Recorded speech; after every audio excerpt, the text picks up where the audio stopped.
Hi ඉතින් මං අද ඔයාලට පෙන්වන්න හදන්නේ මං මගේ කිචන් එකට අලුතෙන්ම ගත්ත ඉලෙක්ට්‍රික් අයිටම්ස්. මේ තියෙන්නේ ඉනොවෙක්ස් එකේ බ්‍රෙඩ් ටෝස්ටර් එක. ඒ වගේම මේ තියෙන්නේ ස්ටෑන්ඩ් මික්සර් එක. එතකොට මේ මෝප් රිචර්ඩ්ස් බ්‍රෑන්ඩ් එකේ එන හෑන්ඩ් මික්සර් එක.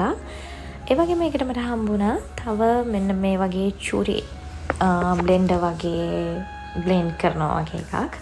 ඒ වගේම මම මීට දවස් 2-3කට කලින් ගන්න වුණා මට මෙන්න මේ ටෙලිසොනික් එකේ එන තව හෑන්ඩ් මික්සර් එකක්. ඒ වගේම මේ තියෙන මං දැන් ගත්ත ඉනොවෙක්ස් රයිස් කුකර් එක. ඒ වගේම මේ තියෙන ඉනොවෙක්ස් එකේ බ්ලෙන්ඩර් එක. අතන මේ කලර්ස් දෙකයි තිබුණේ pink and purple. ඒ දන්නේ වගේ කලර්ස් එයාලා දැම්මේ. ඉතින් මම ගත්තේ purple කලර් එක. එතකොට මේ තියෙන යාලගේ සෑන්ඩ්විච් ටෝස්ටර් එක.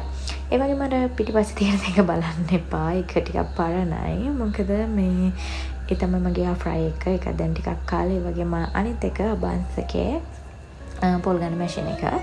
ඉතින් ඒ දෙක නම් පරණයි. මොකද මට මෙතන වලට පේන රිලීස් එක තමයි ඒ ටිකත් එකට තිබුණේ.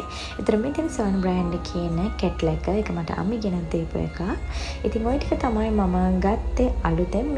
ඒ වගේම මේ සමානව මට තිබුණ අනිත් පරණ බඩු ටික ඔක්කොම මම කීප දෙනෙක් බලලා යාලට ලබා දුන්නා. ඉතින් යාලා ගොඩක් සතුටු වුණා. මොකද අපිට මෙහෙම ගන්න පුළුවන් වුණාට සමහර අය ඉන්නවා එහෙම ගන්න විදියක් නැහැ.